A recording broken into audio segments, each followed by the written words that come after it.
Bueno, hola, ¿cómo están? ¿Todo bien? Mi nombre es Marcelo Molinelli y me dedico, bueno, a la anestesiología y a la clínica médica, así que vamos a aprovechar para hablar de un tema de relajantes musculares, un poco lo básico de cómo actúan, la fisiología, la fisiopatología también, un poco del uso diario de estos relajantes, en qué se usan, dónde están contraindicados y sobre todo de cómo usarlos correctamente. Bueno, vamos a arrancar. Esto es perdón el dibujo, no, es un dibujo meramente representativo. Esto es una célula muscular. Como todos sabemos, la célula del músculo liso, del músculo estriado esquelético, tiene receptores nicotínicos. ¿Sí? Esto es un receptor nicotínico que está asociado a un canal iónico. Por eso son receptores nicotínicos ionotrópicos. No confundirlos con los muscarínicos. Los muscarínicos son otros receptores que están en el músculo liso, por ejemplo, o en el músculo cardíaco.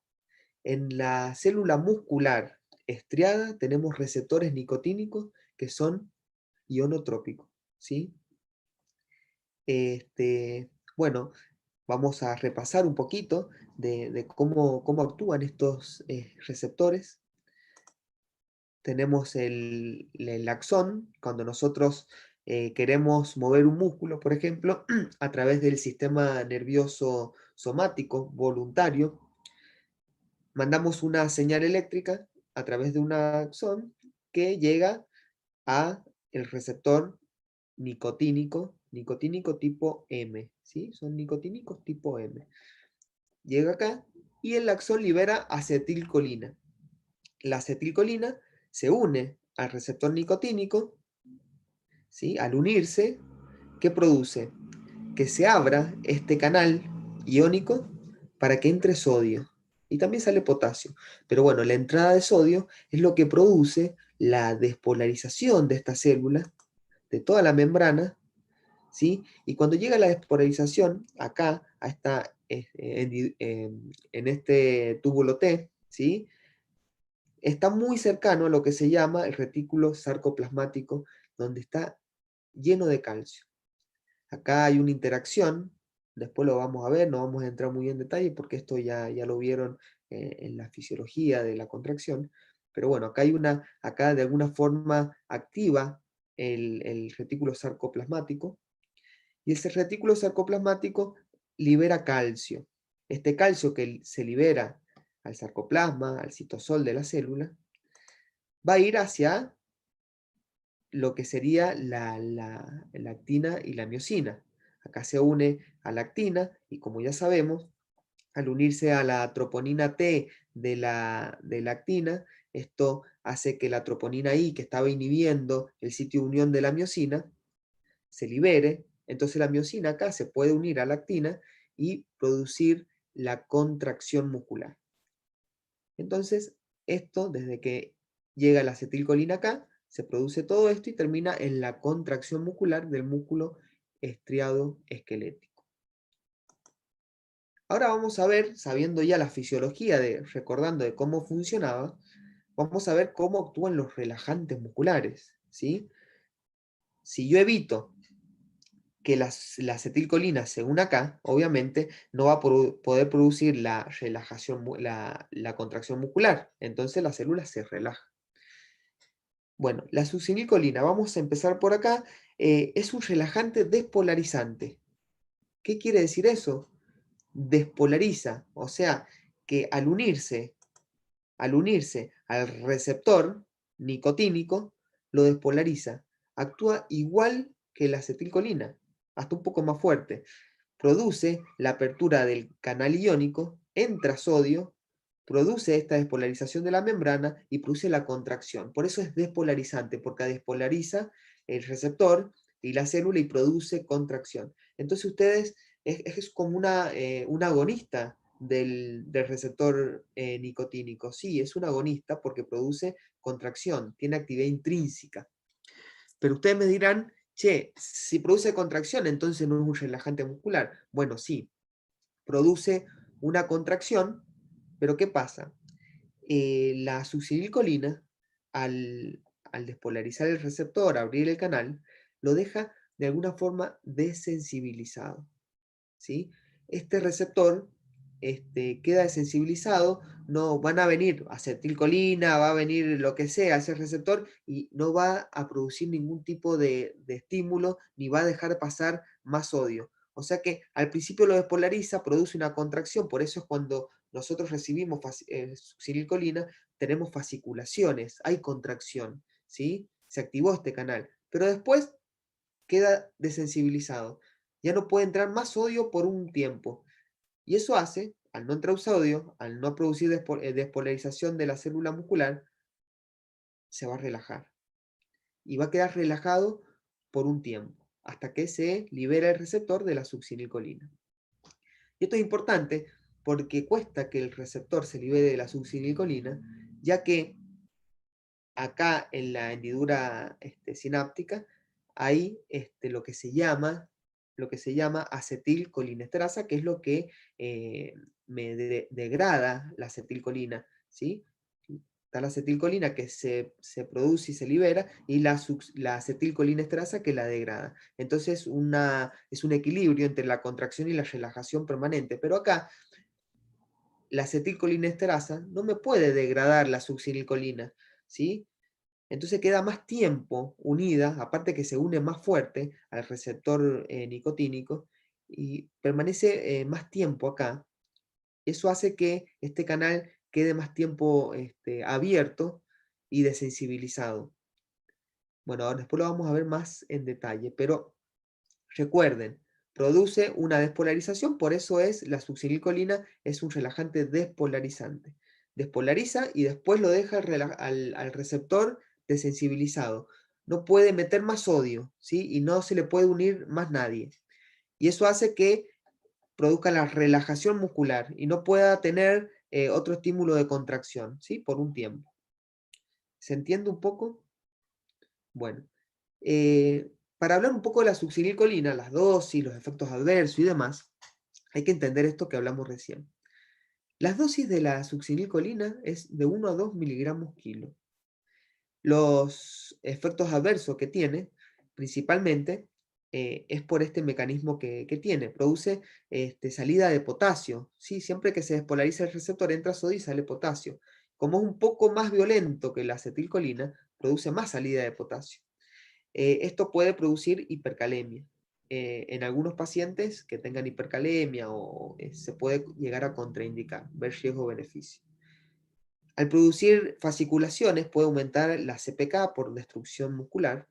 Entonces algunos pacientes que puede producir alguna lesión renal y demás, también produce el aumento de las presiones intracranianas, intraoculares, intraabdominales, intragástrica también. Entonces, tener cuidado en los pacientes que, por ejemplo, tienen glaucoma, que tienen la presión cerebral aumentada, tienen algún tipo de contraindicación relativa. Hay que ver por qué se va a usar y si es más riesgo-beneficio usarlo o no. Otras contraindicaciones, por ejemplo, es en el paciente quemado de más de 72 horas, esto lo vamos a ver enseguida, es porque tienen un tipo de receptor nicotínico inmaduro, que permanece más tiempo abierto y sale mucho más potasio y puede producir una hipercalemia mortal. Eh, Tampoco está indicada en los pacientes que tienen cierta denervación, por ejemplo los paralíticos, ya que tienen todo lo que sería la hendidura neuromuscular, muchos receptores inmaduros, ¿sí? Bueno, producen esta salida de potasio agresiva. Los receptores, después lo vamos a ver, así lo pueden diferenciar bien. Pero serían un poco las contraindicaciones de la succinilcolina. En otra patología que está contraindicada realmente es en la hipertermia maligna, porque la succinilcolina, en la hipertermia maligna, tanto la succinilcolina como los gases inhalatorios, en especial el halotano, desencadena la hipertermia maligna, que es una patología, como su nombre lo dice, produce hipertermia, produce acidosis, taquicardia, aumento de la CO2, rigidez muscular y puede llevar a la muerte. Es una patología de tipo genética, es un gen que altera el receptor de rianodina. No va el tema, pero bueno, ya que estamos en este dibujito se los puedo explicar. El receptor de rianodina está acá, en el retículo sarcoplasmático, ¿sí? Que es el que regula la salida de calcio. Este receptor está alterado, ¿sí? Hay una alteración genética que altera este receptor. Entonces, no puede controlar la salida de calcio al sarcoplasma y hay una contracción masiva. Hay una contracción masiva de la célula patológica que termina destruyendo la célula, por eso se elimina mucha CPK, por eso el paciente tiene una rigidez muscular importante y es desencadenado, ¿sí? Por algunas cosas, por ejemplo la succinilcolina, pero el primer caso, lo más frecuente es que sean por los gases inhalatorios. Por eso en estos pacientes se contraindica la succinilcolina y si hay que hacer una anestesia por cualquier cirugía, se hace una anestesia sin halogenado, sin gases anestésicos y se usa TIVA, que es mantenimiento de la anestesia, no por gases, sino con propofol o alguna otra droga hipnótica endovenosa. Bueno, después la succinilcolina, el metabolismo principalmente es por la pseudocolinesterasa plasmática. Es diferente a la acetilcolinesterasa, que es la que degrada la acetilcolina, que está acá en rojo. Es diferente, esta está en el plasma. Se llama pseudocolinesterasa y está en el plasma, no está acá en la hendidura neuromuscular. Cualquier patología donde la pseudocolinesterasa o butirilcolinesterasa, es lo mismo, cuando escuchen butirilcolinesterasa, pseudocolinesterasa, falsa colinesterasa, se está refiriendo a la colinesterasa que degrada la succinilcolina. Cualquier patología genética que produce un déficit de esta pseudocolinesterasa va a hacer que la succinilcolina aumente su vida media y la relajación por esta droga, por este relajante muscular, esté aumentada en tiempo, ¿sí? En cuanto al tiempo, la succinilcolina, el inicio de acción son 15 a 30 segundos. Es rapidísimo el inicio de acción y dura aproximadamente entre 8 y 10 minutos la relajación. Después se le va.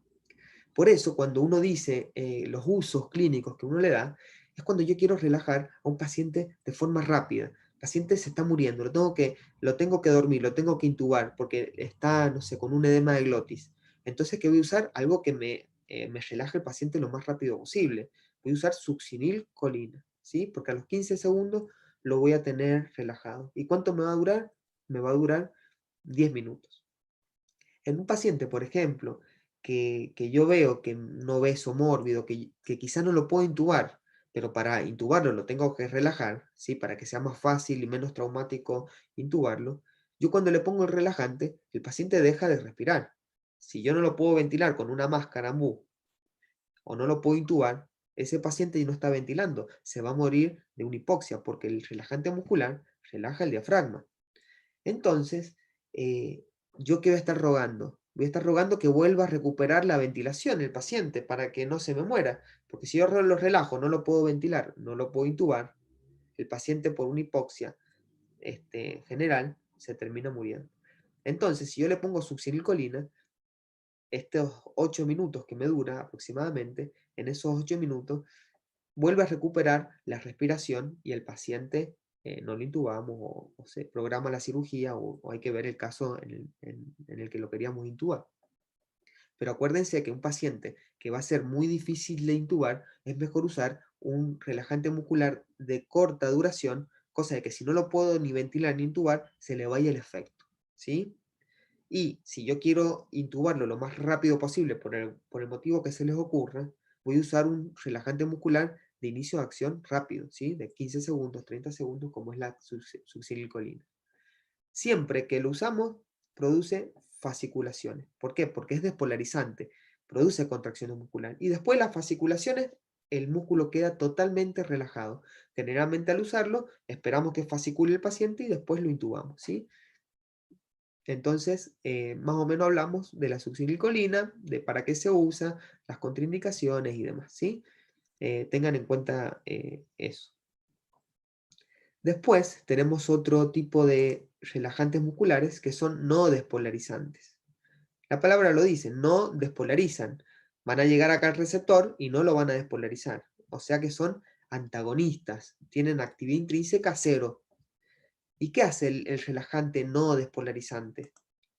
Se une al receptor nicotínico, ¿sí? Después vamos a ver en qué parte se une, eso es un detalle. Y no deja que se una la acetilcolina. Por eso es el relajante no despolarizante, es un tipo de antagonista competitivo con la acetilcolina. No deja que la acetilcolina se una, entonces al no unirse la acetilcolina, no va a haber despolarización de la célula, no va a haber contracción. Por eso se produce la relajación. Este relajante no despolarizante tenemos varios, ¿sí? Y vamos a hablar de cada uno de ellos. El becuronio, por ejemplo. El becuronio está dentro de la clasificación de los relajantes no despolarizantes porque tiene este mecanismo de acción. La vida media o el inicio de acción es de aproximadamente 2 minutos. No es rápido, ¿sí? Hay que esperar un ratito en que produzca la acción. O sea que si yo se lo pongo y lo quiero intubar inmediatamente, se lo puse de alguna forma, por decirlo, al pedo, ¿sí? Porque tengo que esperar que haga su acción, tengo que conocer los tiempos del relajante. Entonces, el inicio de acción es aproximadamente a los 2 minutos. Y la duración de acción es aproximadamente entre 30 y 50 minutos. Eso es lo que va a durar relajado el paciente.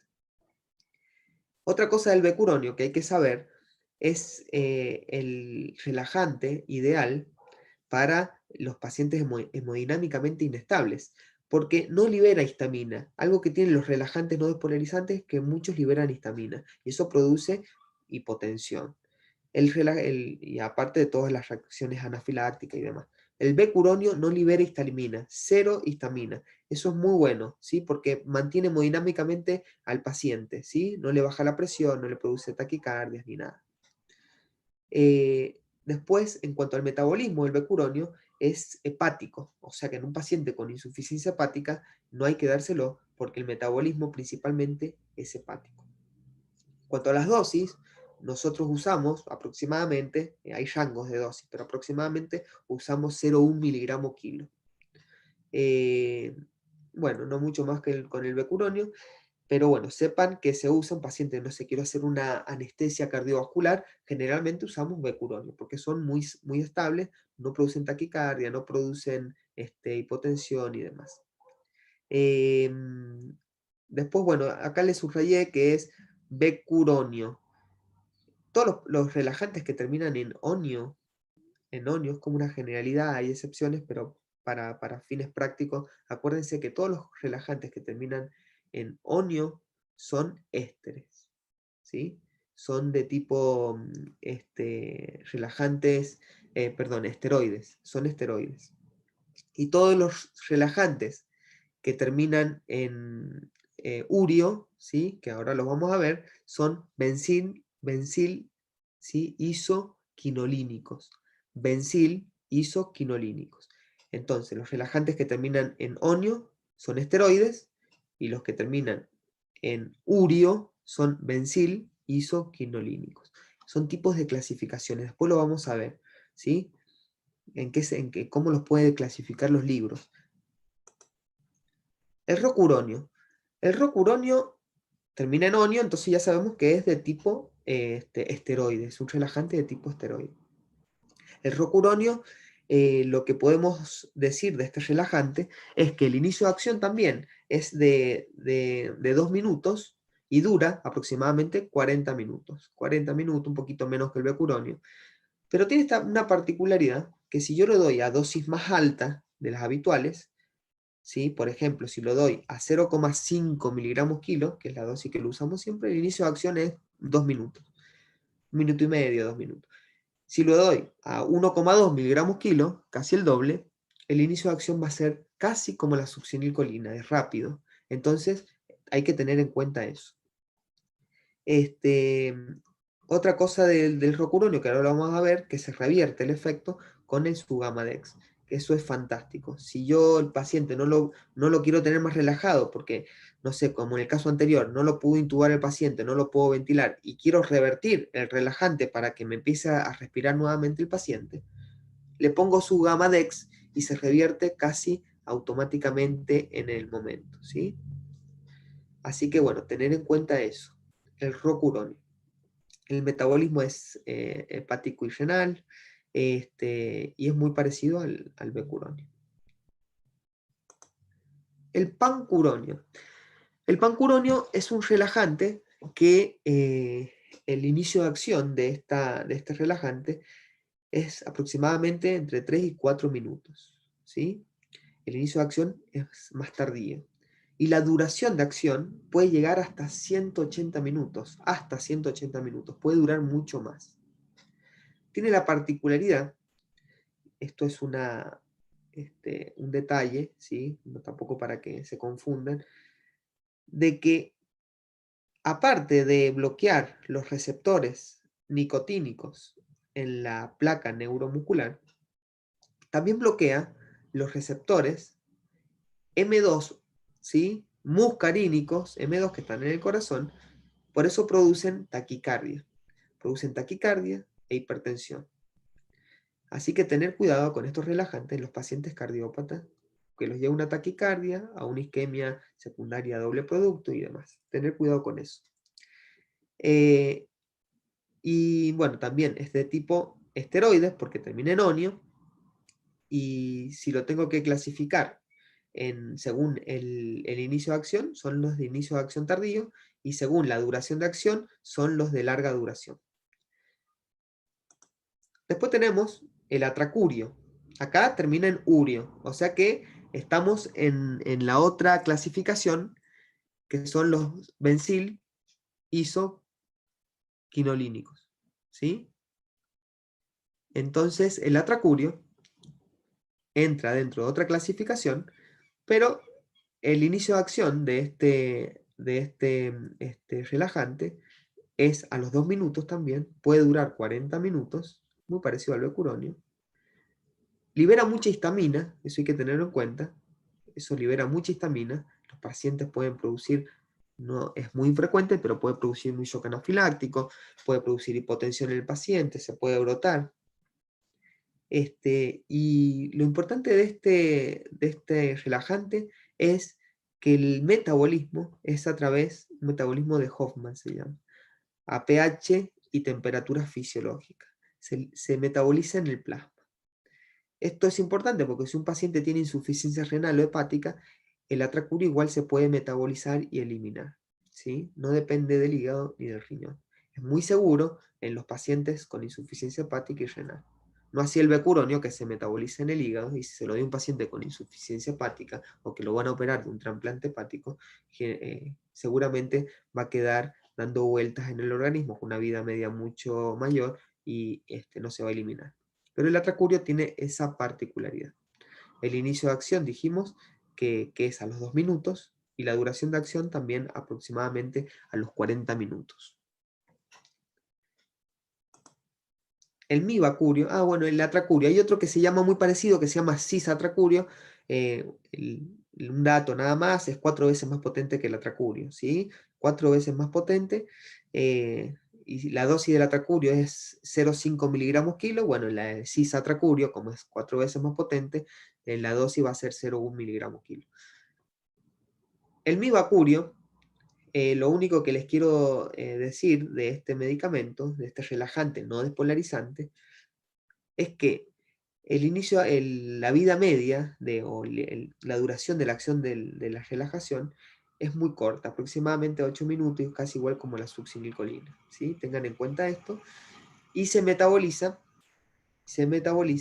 con la pseudocolinesterasa también. Es el único que se metaboliza también con la pseudocolinesterasa. O sea, si hay una alteración en la pseudocolinesterasa, la vida media de este relajante también va a aumentar. Como termina en urio, ¿sí?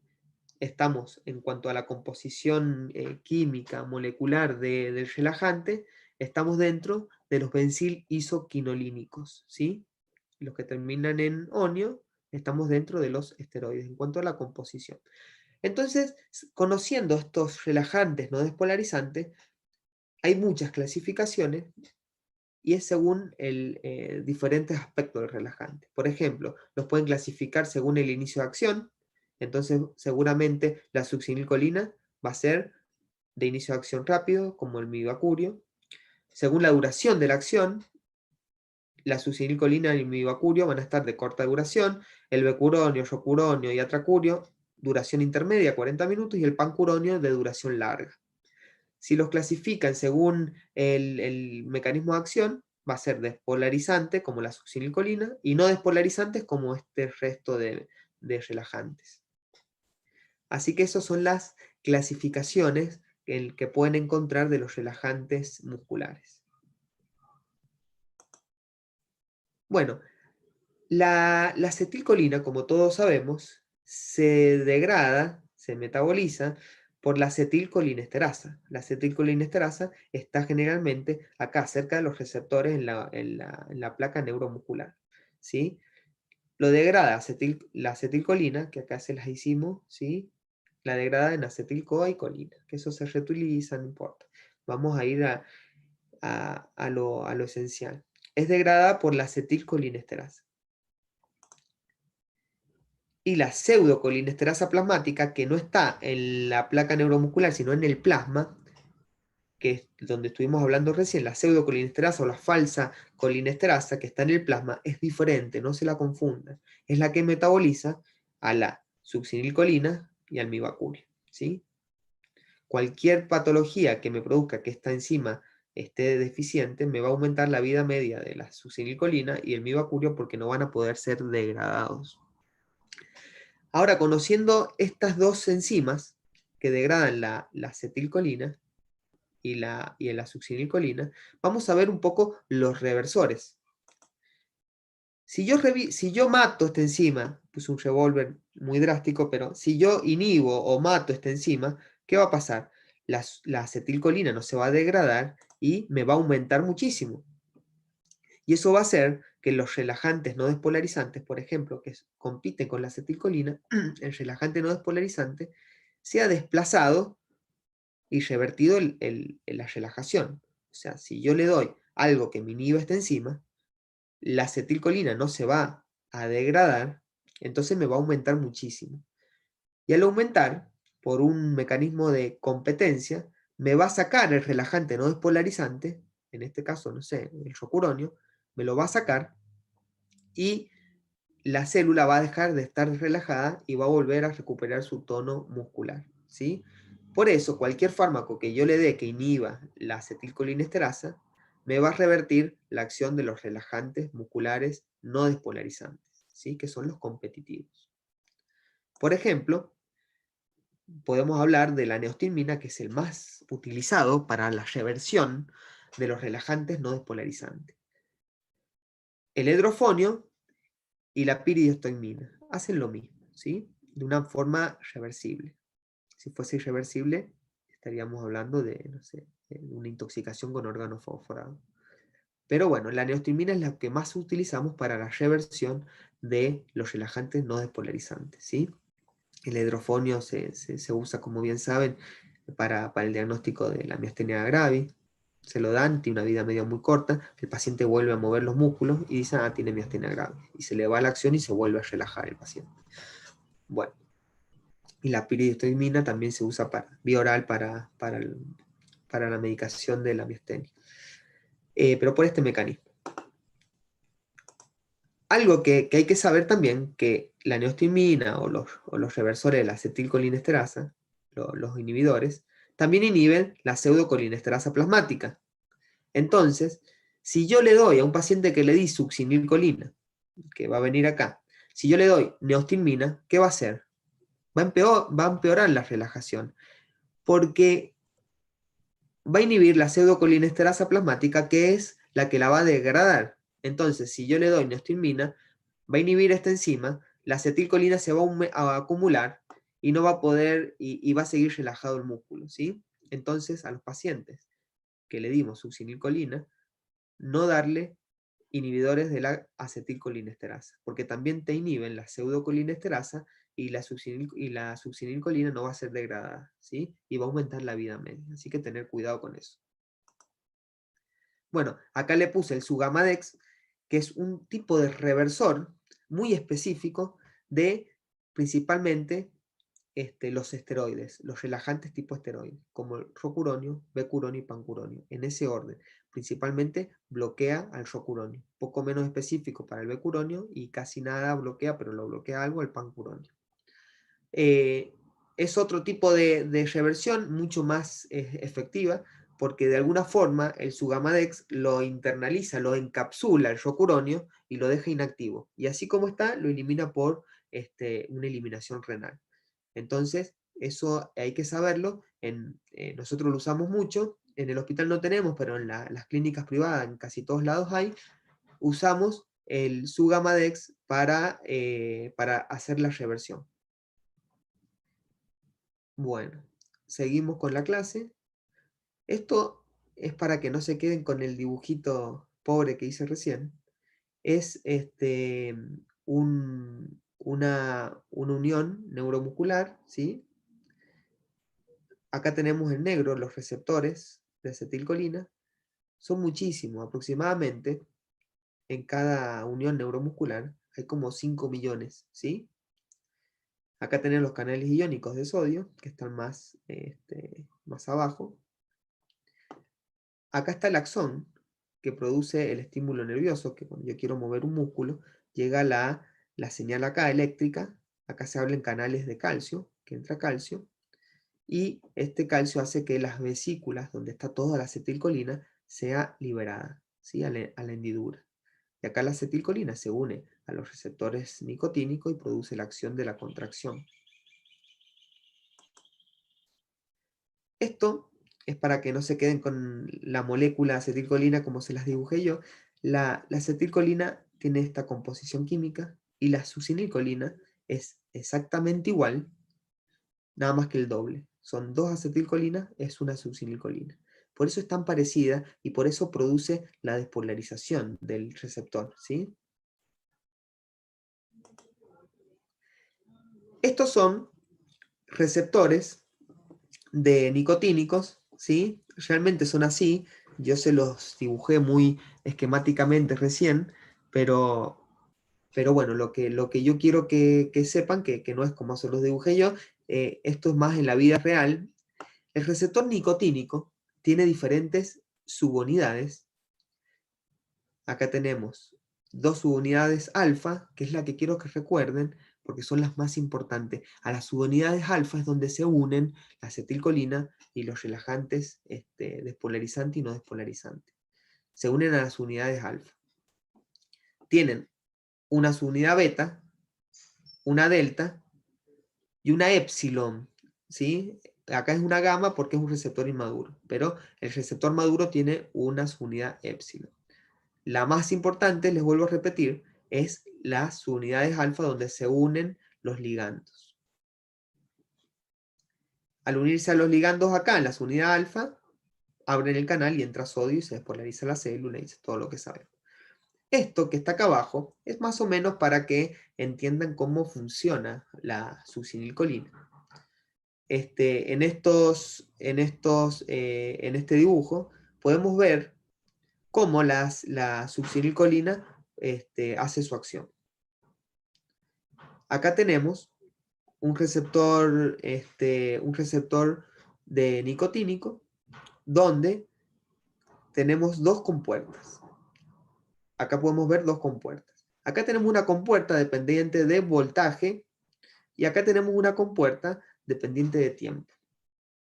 Cuando se une la succinilcolina en este receptor que está en reposo, le podríamos decir, abre el canal dependiente de voltaje y está abierto también la compuerta dependiente de tiempo. Entonces entra el sodio, despolariza la célula y produce la acción. De repente, acá sigue la succinilcolina unida al canal porque es la acetilcolinesterasa no puede eliminarla porque no tiene acción sobre ella y tiene una unión muy fuerte con el receptor, entonces sigue unida acá. Entonces la compuerta dependiente de voltaje sigue abierta, ¿sí? Pero la compuerta dependiente de tiempo está cerrada. Esto hace que no pueda entrar más sodio. Entonces, al no poder entrar más sodio, no puede seguir despolarizando la célula, no puede producir contracción.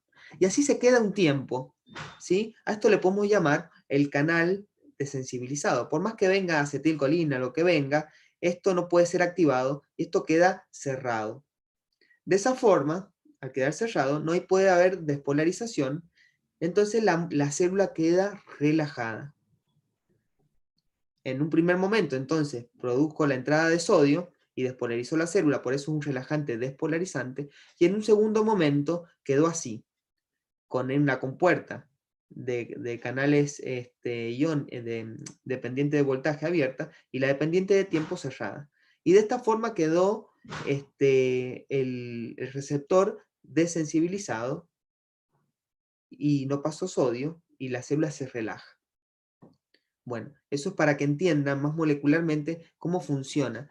Hay algo que se llama relajación en fase 1, fase 2, que no vamos a entrar en tema, pero sepan que existe, ¿sí? Si alguno tiene alguna pregunta respecto a eso, se quiere interiorizar más con el tema, me avisa y lo hablamos. Bueno, acá en este esquema, yo lo que quiero que quede bien diferenciado es que existe el sistema nervioso somático voluntario, donde está la célula muscular, y los receptores nicotínicos, y por otro lado, el sistema nervioso autónomo o parasimpático, donde tenemos los receptores muscarínicos. No confundirlos, ¿sí? Porque los efectos son totalmente diferentes. Acá tenemos el receptor nicotínico, que es inotrópico, que produce la contracción muscular y en el músculo estriado esquelético. Y por otro lado, en el sistema nervioso autónomo parasimpático, lo que tenemos es el receptor muscarínico, que acá tenemos varios tipos de receptores muscarínicos, el M1, M2, M3, M4, M5, los más importantes que nosotros tenemos que conocer es el M2, todos son de tipo metabotrópicos, ¿sí? El nicotínico es ionotrópico y el muscarínico es metabotrópico, ¿sí? Diferenciarlos. El M2, que está en el corazón, que está asociado a proteína G de tipo inhibitoria, que como sabemos, disminuye el AMP cíclico, como acá, y produce bradicardia, inotropismo negativo. Y el M3, que es el más importante, que está en el músculo liso visceral, que es el que está asociado a proteína GQ, como está asociado a proteína GQ, todos sabemos que a través de la fosfolipasa C produce el inositol trifosfato y diacilglicerol y termina aumentando el calcio, produciendo contracción, aumento de las secreciones y demás. Entonces, conocer que el receptor muscarínico tiene estas acciones, cualquier cosa que yo bloquee estos receptores va a dar el efecto adverso, ¿sí? Taquicardia, todo lo contrario a lo que vemos acá. Bueno, sabiendo esto, vamos a hablar de algunos ligandos a cada uno de los receptores para poderlos diferenciar. Todos sabemos que la acetilcolina puede actuar tanto en los receptores nicotínicos como en los receptores muscarínicos. El relajante muscular puede actuar solamente en los receptores nicotínicos, sacando la excepción que hemos visto que el pancuronio podía actuar a nivel de los M2, los bloquea, como los M2 producen bradicardia, al bloquearlo con el pancuronio va a producir taquicardia, ¿sí? Es una excepción, pero a grandes rasgos, ¿sí? Lo que tenemos que saber que el relajante muscular actúa a nivel de los receptores nicotínicos, va a producir relajación muscular del músculo escleroesquelético. No va a producir nada en el músculo liso visceral ni cardíaco, porque no tiene actividad sobre estos receptores muscarínicos de tipo, ¿sí?, metabotrópico. Solamente el relajante muscular va a actuar en los receptores nicotínicos, en la contracción muscular que la va a inhibir y va a producir relajación.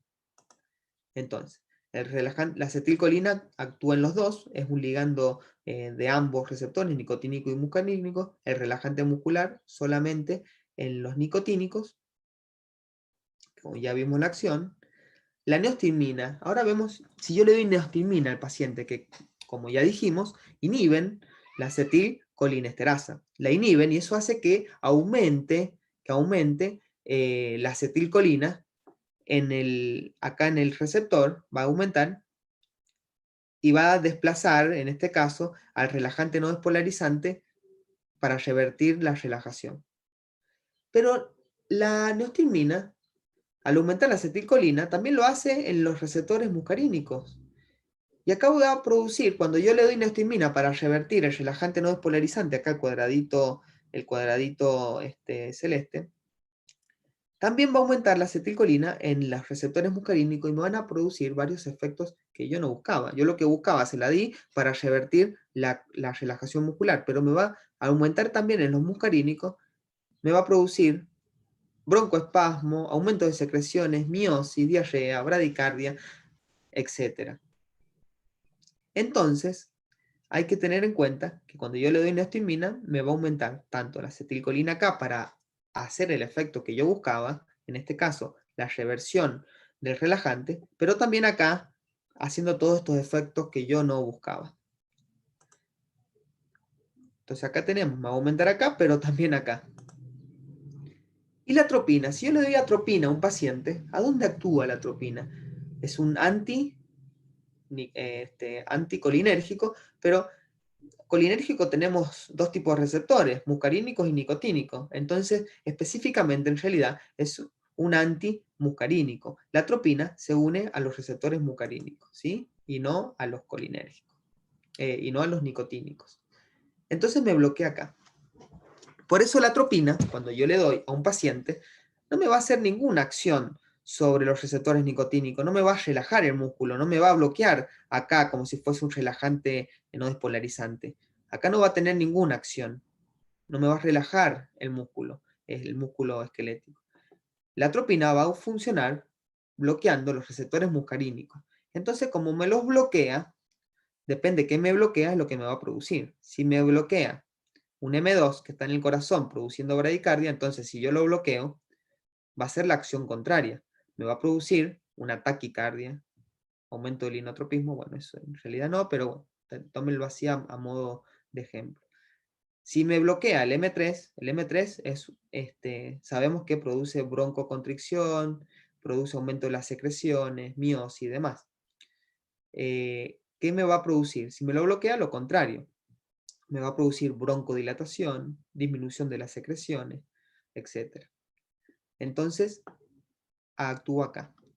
No está mal, por ejemplo, que yo, antes de darle neostigmina, que yo sé que me va a aumentar la acetilcolina tanto acá como acá, ¿sí?, darle antes atropina, para evitar los efectos adversos de la neostigmina en todo esto que dijimos acá que me va a producir broncoespasmo y demás. Entonces yo quiero revertir un relajante neuromuscular. Si yo lo quiero revertir, antes de darle la neostigmina que me va a aumentar la acetilcolina tanto acá, produciendo la reversión que yo busco, pero también acá produciendo todos estos efectos adversos, antes le doy atropina. Entonces primero bloqueo los receptores muscarínicos y al darle la neostigmina me va a sacar el relajante no despolarizante de acá, y cuando venga acá al receptor muscarínico no va a poder hacer ningún efecto adverso porque están bloqueados ya. Entonces acá le pongo aviso importante, es por esta razón que se debe atropinizar al paciente antes de usar la neostigmina como un reversor. Bueno, acá les voy a dar un ejemplo en cuanto a las vidas medias, porque esto es peligroso, entonces hay que saberlo.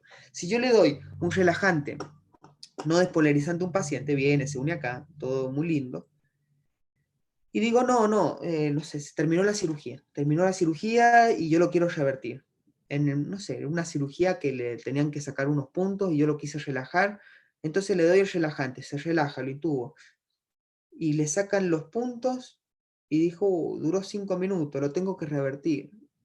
Entonces lo revierto. Tuc, lo revierto, le pongo neostimina, acá aumenta la acetilcolina, al aumentar la acetilcolina me desplazan el relajante no despolarizante y el paciente vuelve a recuperar el tono. Fantástico, lo revertí. Pero ¿qué pasa? La neostimina tiene una vida media y el relajante no despolarizante también. ¿Qué pasa si la neostimina deja de tener su acción? Se va, por su vida media se terminó, se elimina. Y el relajante no despolarizante continúa en el organismo porque su vida media es un poco más larga. Entonces, si se va la neostimina, se va la acetilcolina de acá. ¿Y qué pasa con el relajante no despolarizante? Vuelve a unirse al receptor nicotínico y lo vuelve a relajar al paciente. Entonces este es un paciente que yo lo revertí, volvió a recuperar su tono, fantástico, lo mandé, después de la cirugía lo mandé a la sala, y en la sala pasó esto, la neostimina, su vida media, se agotó, o sea, se fue la acetilcolina de acá, y el relajante, que su vida media es un poco más larga, volvió a tomar el receptor nicotínico y lo volvió a relajar, el paciente tiene una relajación diafragmática en el piso y se muere asfixiado.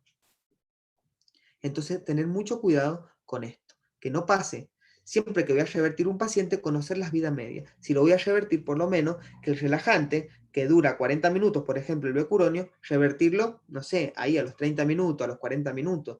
No revertirlo apenas lo di, porque puede pasar esto, ¿sí? Esto es algo que usamos habitualmente para que no nos pase. Siempre nosotros usamos lo que se llama neuroestimulador. El neuroestimulador me dice qué tan relajado está el paciente o si ya se le fue la relajación. Esto lo usamos antes de revertirlo. Por ejemplo, acá, a ver, la relación de del tren de, en este caso, 51%. bueno, En caso de que la cuarta no exista. Cuando la cuarta existe, nos va a mostrar el porcentaje de la relación. Si queremos activar la relación, vamos a estar monitorizando la tren de 4 secuencias. Es que bueno, ahí, ¿sí? Pero en base, vamos a tener las 4 descargas. bueno, El monitor acá, durante la cirugía. Entonces, una vez ya conectado el tren de 4, lo prendemos. Y si queremos hacer una medida puntual, única, simplemente oprimimos el botón Train of 4. Y vamos a tener las 4 descargas. bueno, acá lo que se ve es que yo le doy una descarga, en este caso, al nervio cubital, ¿sí? Y eso produce una contracción, ¿sí? Le produce una descarga, o le puede dar 2 descargas, o le puedo dar 4 descargas. Si le doy 4 descargas, produce 4 contracciones. 1, 2, 3, 4. Entonces, si yo le doy 4 descargas y me produce las 4 contracciones, quiere decir que los receptores nicotínicos en el músculo, no están ocupados. Por eso produce las contracciones. Quiere decir que no estará más relajado el paciente, lo puedo despertar tranquilamente porque no va a tener una parálisis diafragmática, va a despertar si va a poder respirar lo más bien. Esto generalmente pasa cuando lo despierto al paciente después de que se le fue el relajante. Por ejemplo, si le di becuronio, lo desperté después de 40 minutos, si le di pancuronio, lo desperté después de 180 minutos y así. Pero a veces, por ejemplo, la cirugía terminó a los 30 minutos y yo lo relajé con un relajante de 40 minutos. Yo tengo la duda, me da miedo revertirlo y que después, por una cuestión de vida media, termine relajado en el piso. O me da miedo despertarlo sin relajarlo porque puede estar relajado y el paciente, acuérdense que el relajante no es un hipnótico y tampoco un analgésico, solamente relaja. Es un paciente que no va a estar respirando, pero va a estar totalmente despierto. Entonces, es una sensación muy fea. Entonces con este aparato yo le doy 4 estímulos, se llama tren de 4. Hay otras funciones, no importa, vamos a ver esto. Si le doy 4 estímulos y me contrae 4 veces, el nervio cubital me produce una contracción 4 veces, quiere decir que no está relajado, ¿sí? Esto a grandes rasgos, esto tiene muchas excepciones que no va al caso. ¿Qué pasa si yo le doy 4 estímulos y no me produce ninguna contracción. Quiere decir que el paciente está totalmente relajado, que están ocupados los relajantes, están ocupando los receptores por los relajantes no despolarizantes. A ese paciente no lo voy a revertir con neostimina, porque seguramente se va a ir el efecto de la neostimina y va a seguir estando el relajante. Si yo le hago las 4 contracciones y el paciente contrae 4 veces, los 4 estímulos eléctricos y el paciente contrae 4 veces, no está relajado. Si no contrae ninguna vez, está totalmente relajado. Y si contrae 3 o 2 veces, o sea, de los 4 estímulos me contrae 2 o 3 veces, quiere decir que está parcialmente relajado. Entonces, en ese caso, a mí me habilita a revertirlo con neostimina, porque me da casi la seguridad de que no va a pasar esto, de que el relajante va a seguir activo cuando se vaya el efecto de la neostimina. Entonces, para resumir, si yo le doy 4 estímulos eléctricos y me contrae 4 veces, es porque no está relajado, no hace falta ni revertirlo con neostimina. Si yo le doy 4 estímulos y no me contrae ninguna vez, quiere decir que los receptores nicotínicos están totalmente ocupados. Entonces, está totalmente relajado el paciente. Yo por las dudas no lo revierto ahí, porque puedo tener ese riesgo que hablamos recién. Y si le doy 4 estímulos eléctricos y me contrae por lo menos 2 o 3 veces, eso me habilita a revertirlo. Y que por una cuestión de vidas medias, el reversor va a durar más que el relajante. Entonces tengan en cuenta eso. Bueno, para terminar, le voy a dar 3 situaciones a tener en cuenta, ¿sí? Que es por ahí un detalle, pero es importante que lo sepan. Como dijimos que el receptor maduro de la acetilcolina tenía 2 subunidades alfa, que es donde se unen los ligandos, la acetilcolina, el relajante no despolarizante y demás. Una subunidad beta, una subunidad delta y una épsilon. Y el receptor inmaduro, que lo podemos encontrar en pacientes quemados más de 48 horas, lo podemos encontrar en pacientes denervados, por ejemplo, paralíticos que están en reposo hace mucho tiempo. El receptor inmaduro se encuentra fuera de la unión neuromuscular. Hay un montón y están fuera de la unión neuromuscular, a la inversa del maduro, que está en la unión neuromuscular. El inmaduro, en vez de tener una subunidad épsilon, tiene una gamma. Y la particularidad que tienen es que se abren más tiempo. Y como se abren más tiempo, ¿qué dijimos que entra sodio, pero sale potasio? Puede producir hipercalemias mortales y fatales, porque están en todos lados, fuera de la unión neuromuscular, hay mucha cantidad y están mucho más tiempo abiertos. Entonces pueden producir en estas situaciones que les dije recién, hipercalemias severas. A tenerlo en cuenta.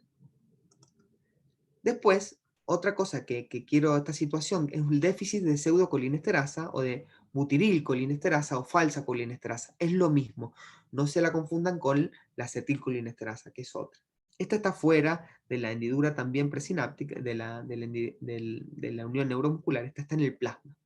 Cuando yo tengo un paciente que tiene esta alteración genética, que es autosómica recesiva y la tienen una cada 4.000 habitantes, no es tan infrecuente, ¿qué pasa con la succinilcolina? No se puede metabolizar, no se puede degradar, entonces aumenta la vida media de esta y el paciente puede estar relajado mucho más tiempo. La succinilcolina actúa en 15 minutos, se le va el efecto, pero en estos pacientes lo puede tener varias horas, entonces mucho cuidado.